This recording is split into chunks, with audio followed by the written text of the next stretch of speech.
Good morning class. पिछली class में हमने जो है हिंदी में पढ़ा था वाक्य का रूपांतरण, या जिसमें रचना के आधार पर हमने वाक्य के प्रकार पढ़े थे और उसके बाद में एक वाक्य को दूसरे वाक्य में किस तरह से परिवर्तित करते हैं उसके बारे में पढ़ा था कि रचना के आधार पर वाक्य 3 प्रकार के होते हैं: सरल वाक्य, संयुक्त वाक्य और मिश्र वाक्य। और उन वाक्यों को सरल से संयुक्त वाक्य में बदलना, संयुक्त वाक्य से मिश्र वाक्य में बदलना और मिश्र वाक्य से फिर से जो है सरल वाक्यों में बदलना, या एक वाक्य का दूसरे वाक्य में रूपांतरण किस प्रकार से होता है इसके बारे में हमने पढ़ा था। आज हम जो है उसका अगला प्रकार पढ़ेंगे, जो है हमारा अगला जो टॉपिक है जिसको कहते हैं वाच्य। ठीक है, अब वाच्य शब्द क्या होता है उसके बारे में हम पढ़ते हैं। तो वाच्य जो शब्द होता है उसका मतलब होता है बोलने का विषय, कि जो हम बोल रहे हैं उसका विषय क्या है।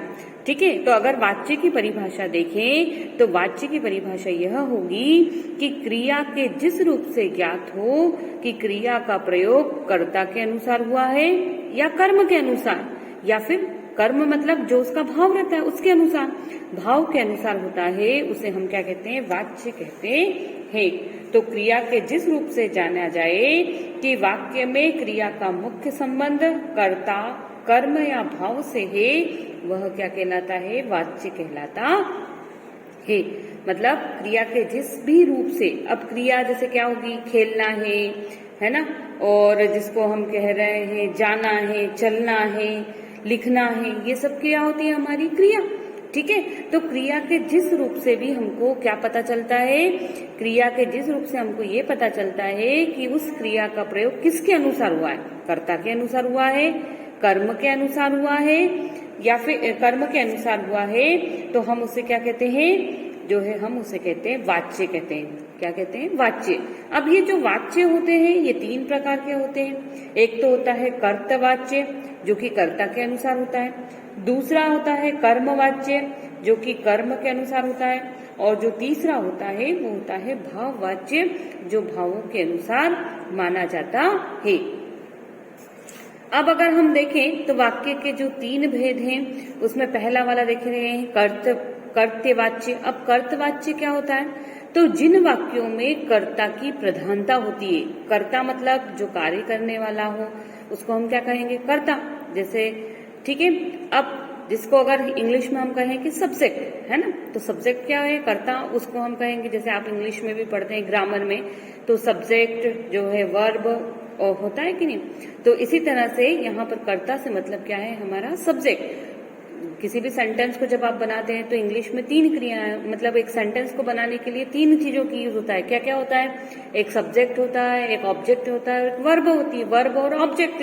ठीक है, अब यहाँ पर इसी तरह से कर्ता, कर्म और क्रिया 3 न होते हुए एक उसका भाव को जो है यूज किया है, कर्ता, कर्म और जो है। तो क्रिया का जिस रूप के, तो जिन वाक्यों में कर्ता की प्रधानता होती है और क्रिया का विधान कर्ता के लिंग वचन के अनुसार होता है, उन्हें हम कर्तवाच्य कहते हैं। अब जिनमें मतलब मेन हमको किससे, मुख्य किससे हमको वो होता है? कर्ता, जो जिसके भी बारे में हम बात कर रहे हैं। और क्रिया जो करता है वो क्रिया किस पर निर्भर करती है? कर्ता के लिंग वचन और पुरुष के अनुसार, है ना। जैसे बालक खेल रहा है तो हमारी क्रिया क्या हो रही है? खेलना। ठीक है, ये हमारी क्या हो गई है? क्रिया। खेलना हो गई है क्रिया। ठीक है, अब खेलना जो क्रिया है और जो है बालक हमारा क्या है? कर्ता। और जैसे दूसरा वाक्य हमारा गीता पढ़ रही है, तो इनमें 2 वाक्य हैं। एक वाक्य में हो रहा है हमारा बालक और दूसरे वाक्य में है गीता। ये दोनों क्या है? हमारे कर्ता है ना। अब क्रिया का प्रयोग इन्हीं के अनुसार हो रहा है जो हम इसमें कर रहे हैं। पढ़ रहा है, खेल उसका क्या हो गया? ऑब्जेक्ट हो गया, मतलब उसका कर्म हो गया। कर्म क्या हो गया? खेलना। और रहा है, जा रहा है, पढ़ रहा है क्या हो गई? उसकी क्रिया हो गई। तो क्रिया जो हो रही है वो किस पर डिपेंड कर रही है? किस पर? कर्ता पर डिपेंड कर रही है। किस पर निर्भर कर रही है? कर्ता पर क्या निर्भर कर रही है? क्रिया निर्भर कर रही है। तो इस तरह से तो हम अगर देखें कि बालक और गीता दोनों ही वाक्यों में जो है क्या है, दोनों कर्ता है और क्रिया का प्रयोग इन्हीं के अनुसार हो रहा है, इसलिए दोनों वाक्य कैसे हैं, कर्तवाच्य हैं। जैसे हमने लिखा यहाँ पर कि बालक खेल रहा है, लड़का है, इसलिए क्रिया कैसी हो रही है, रहा है, लड़के के हिसाब से। और गीता क्या है, लड़की है, इसलिए क्रिया का प्रयोग किसके अनुसार हो रहा है, रही के अनुसार। ऐसा तो नहीं लिखा है गीता पढ़ रहा है, ऐसा नहीं लिखा है। क्या लिखा है, गीता पढ़ रही है। तो यहाँ पर क्रिया का प्रयोग किसके अनुसार हो रहा है, कर्ता के अनुसार, इस कर्ता के अनुसार, ठीक है। और लड़के का प्रयोग, बालक का प्रयोग किसके अनुसार हो रहा है, यहाँ रहा है। ऐसा तो नहीं लिखा बालक खेल रही है, ऐसा नहीं है, बिल्कुल भी नहीं है। तो क्रिया का प्रयोग किसके अनुसार हो रहा है, कर्ता के अनुसार हो रहा है, इसीलिए इसे हम क्या कहते हैं, जो है कर्तवाच्य कहते हैं। ठीक है, अब आप इसको समझ गए होंगे। अब इसका दूसरा प्रकार देखते हैं, कर्मवाच्य। कर्मवाच्य किसे कहते हैं, तो जिन वाक्यों में क्रिया में के कर्म की प्रधानता, जिस वाक्य में क्या है, कर्ता की प्रधानता नहीं हो बल्कि किसकी प्रधानता हो, कर्म की प्रधानता हो, उस क्रिया का विधान कर्म के लिंग और वचन के अनुसार होता है। ठीक है, जिसमें किसकी प्रधानता नहीं हो, क्रिया की प्रधानता तो हो, परंतु किसकी प्रधानता हो रही है, प्रमुख कर्म की प्रधानता, और कर्म के ही अनुसार जो है क्रिया के लिंग और वचन का जो है बदलाव होता है, विधान होता है, उसे हम क्या कहते हैं, कर्मवाच्य कहते हैं। जैसे एक वाक्य है, किसान के द्वारा खेत जोता जा रहा है। किसान के द्वारा क्या करा जा रहा है, खेत जोता जा रहा है ना। और तो खेत जोता जा रहा है ना। अगर किसान के बारे में हम कर्ता के बारे में लिखते तो फिर रहा है, रही है, ऐसा लिखते है ना, कि कर रहा है, जा रहा है।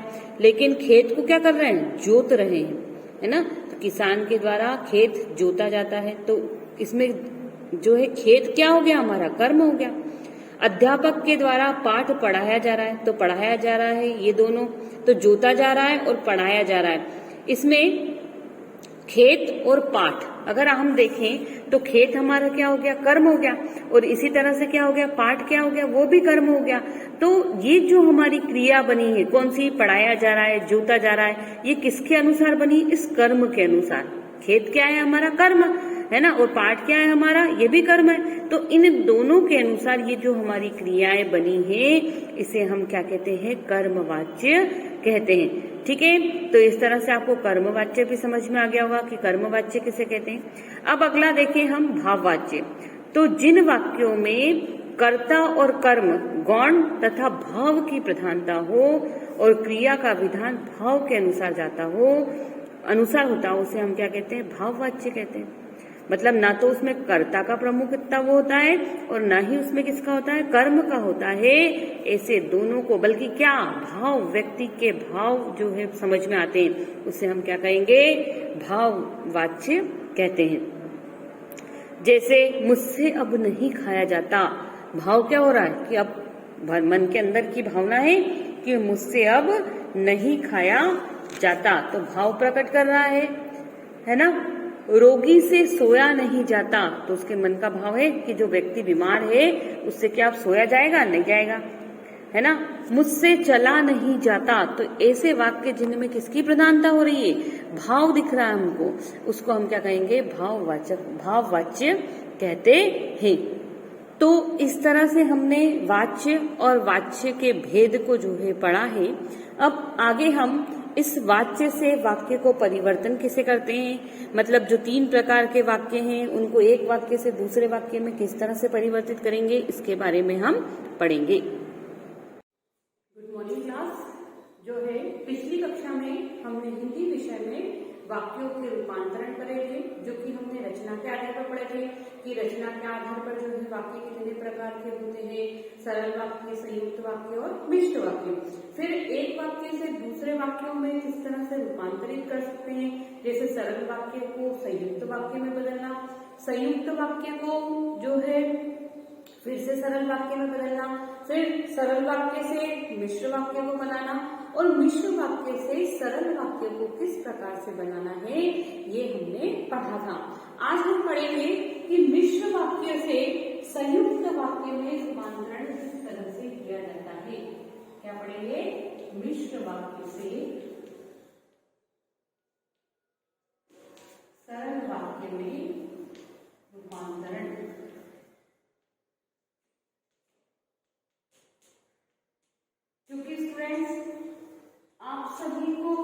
है वाक्य में रूपांतरित करना आएगा कि सरल वाक्य से मिश्र वाक्य में बताइए, या फिर कोई संयुक्त वाक्य दे दिया आपको, उसको कहा कि मिश्र वाक्य में बदलिए, या कोई मिश्र वाक्य दे दिया, उसको कह दिया आपको कि इसको संयुक्त वाक्य में बदलिए। तो आप किस तरह से इसको करेंगे इसके बारे में हम पढ़ते हैं। तो एक वाक्य है हमारा, यदि वह तेज दौड़ता तो गाड़ी मिल जाती। वाक्य में यदि वह तेज दौड़ता तो लग गया, मतलब जोड़ने के लिए किसी योजक शब्द का मिश्र वाक्य, तो गाड़ी मिल जाती। ये हमारा कौन सा वाक्य है? मिश्र वाक्य। इस मिश्र वाक्य को हमको संयुक्त वाक्य में, ये जो है हमारा कौन सा वाक्य है? मिश्र वाक्य है कि यदि वह तेज दौड़ता तो गाड़ी क्या हो जाती? मिल जाती। अब इसको हमको किस में बदलना है? संयुक्त वाक्य में बदलना है। तो दो वाक्यों को जोड़ना है, तो क्या होगा? वह तेज दौड़ता तो गाड़ी मिल जाती। वाक्य क्या हो जाएगा? वह तेज दौड़ता तो गाड़ी मिल जाती। ये एक वाक्य हो गया और ये दूसरा वाक्य हो गया, और दोनों को जोड़ने के लिए दो शब्द का उपयोग, और यदि शब्द का उपयोग क्या होता है? हट जाता। तो संयुक्त वाक्य बनेगा तो क्या हो जाएगा? वह तेज दौड़ता तो गाड़ी मिल जाती। ठीक है, इस तरह से हमारा वाक्य हो जाएगा कि यदि वह तेज दौड़ता या वह तेज दौड़ता तो गाड़ी क्या हो जाती? मिल जाती।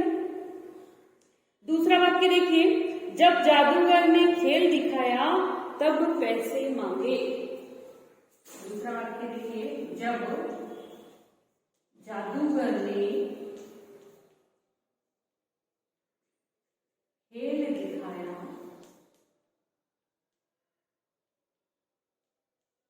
तब पैसे मांगे। ठीक है, अब ये हमारा मिश्र वाक्य है। इस मिश्र वाक्य से हमको कौन सा वाक्य बनाना है? संयुक्त वाक्य। तो हम इसके लिए क्या करेंगे? एक वाक्य जब हटा देंगे, जादूगर ने खेल दिखाया और पैसे मांगे, ये हमारा वाक्य हो जाएगा संयुक्त वाक्य। समझ में आ रही है आपको कि किस तरह से करना है? मिश्र वाक्य में जब, तब, जो, तो आदि ऐसे शब्दों का उपयोग करेंगे। जादूगर ने खेल दिखाया, और संयुक्त वाक्य में हम दो वाक्यों को जोड़ने वाले शब्दों का प्रयोग करेंगे। ठीक है, तो क्या जाएगा? जादूगर ने खेल दिखाया और पैसे मांगे। ठीक है, तो इस तरह से हमारा कौन सा हो गया? ये मिश्र वाक्य से हमने क्या बना लिया? जो है मिश्र वाक्य से हमने संयुक्त वाक्य बना लिया। ठीक है, एक वाक्य और देख लेते हैं। जब सभा समाप्त हुई तो सब लोग चले गए। जब सभा समाप्त हुई तब सब लोग चले गए। अब मान लो ये मिश्र वाक्य है हमारा। इस मिश्र वाक्य से हमको सिर्फ सरल वाक्य बनाना होता तो कैसे बनाना है? जब सभा समाप्त हुई तब सब लोग चले गए। अगर सरल वाक्य बनाना होता तो क्या करते? सभा समाप्त होने पर सब लोग चले गए, एक ही वाक्य बन जाता। सभा समाप्त होने पर सब लोग चले गए। अब हमको यहाँ पर मिश्र वाक्य से कौन सा वाक्य बनाना है? संयुक्त वाक्य बनाना है। तो क्या बनाएंगे? सभा समाप्त हुई और सब लोग चले गए। क्या हो जाएगा? सभा समाप्त हुई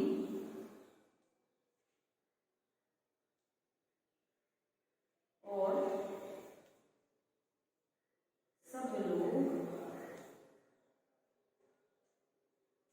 चले गए। ठीक है, इस तरह से हमारे सेंटेंस कंप्लीट हो गए। अब आगे देखते हैं। अब हम देखते हैं कि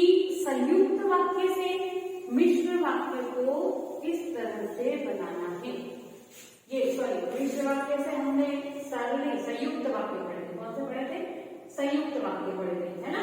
और अब हम क्या पढ़ेंगे? संयुक्त वाक्य से जो है कौन सा वाक्य बनाना है? मिश्र वाक्य। पहले हमने क्या पढ़ा था? मिश्र वाक्य से हमने जो है संयुक्त वाक्य बनाना पड़े थे। अब हम पढ़ेंगे संयुक्त वाक्य से मिश्र वाक्य में रूपांतरण। अब संयुक्त वाक्य से मिश्र वाक्य में रूपांतरण करने के लिए हमको क्या करना पड़ेगा कि जो हमारा एक संयुक्त वाक्य है, जैसे लाला जी ने थैला उठाया और दुकान की ओर चले गए। लाला जी ने थैला उठाया और ये संयुक्त वाक्य हो गया। संयुक्त वाक्य की पहचान की गई है कि इसमें और शब्द का या दो योजक शब्दों का जोड़ने वाले वाक्य को जो जोड़ते हैं उन शब्दों का उपयोग होता है। तो लाला जी ने थैला उठाया एक वाक्य और दुकान की ओर चल दिए।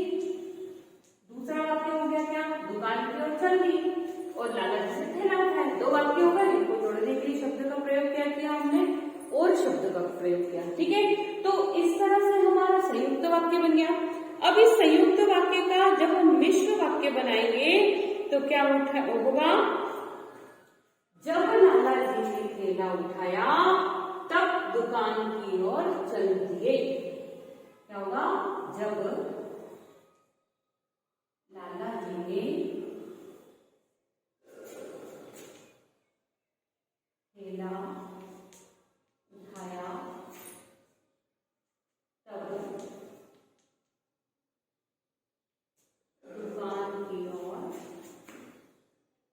चल दी। ठीक है, तो आपको सेंटेंस समझ में आ रहा है कि ये हमारा कौन सा वाक्य था? संयुक्त वाक्य, जिसमें दो वाक्यों को जोड़कर बनाया था। ये मिश्र वाक्य जिसमें वाक्य तो दो थे लेकिन प्रयोग हुआ जब तब ऐसे वैसे जैसे जैसे ऐसे शब्दों का उपयोग हुआ। अब अगर इसी को सरल वाक्य बनाना होता तो कैसे बनाते?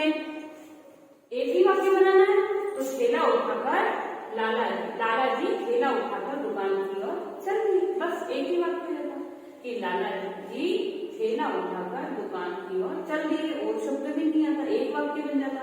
तो ऐसा वाक्य हमारा क्या हो जाता? सरल वाक्य हो जाता। ये हमारा कौन सा वाक्य है? मिश्र वाक्य है। ठीक है, अब एक और मिश्र वाक्य हम देखते हैं। संयुक्त वाक्य से मिश्र वाक्य को बनाना, तो संयुक्त वाक्य है, देखिए, मीरा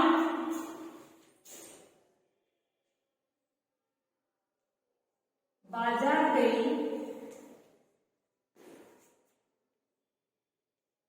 मीरा बाजार गई पर वह खुश नहीं थी। मीरा बाजार गई पर वह खुश नहीं। अब देखिए यहाँ पर थोड़ा सा अंतर आना है क्या कि मीरा बाजार तो गई, एक वाक्य हो गया, और दूसरा वाक्य वह खुश नहीं, लेकिन पर आगे शब्द से, तो पर का उपयोग हमारे मिश्र वाक्य में भी आता है। पर जोड़ यहाँ पर ये जो वाक्य को जोड़ रहा है वो कौन सा शब्द है? पर शब्द जोड़ रहा है। अब इसका जब हम बनाएंगे मिश्र वाक्य तो क्या हो जाएगा? जब मीरा बाजार गई तब वह खुश नहीं थी। क्या हो जाएगा? जब मीरा बाजार गई तब वह खुश नहीं थी। ठीक है, तो इस तरह से हमने सरल वाक्य से जो है हम क्या बनाते हैं? सरल वाक्य से संयुक्त वाक्य, संयुक्त वाक्य से सरल वाक्य में परिवर्तन, फिर सरल वाक्य से मिश्र वाक्य, मिश्र वाक्य से सरल वाक्य में परिवर्तन, फिर संयुक्त वाक्य से मिश्र वाक्य और मिश्र वाक्य से संयुक्त वाक्य किस तरह से पढ़ते हैं, मतलब बनाते हैं, वो हमने सब पूरा पढ़ लिया है। अब इसके आगे हम जो है वाच्य के प्रकार पढ़ेंगे कि जो है वाच्य किस प्रकार के होते हैं उसके बारे में हम पढ़ेंगे।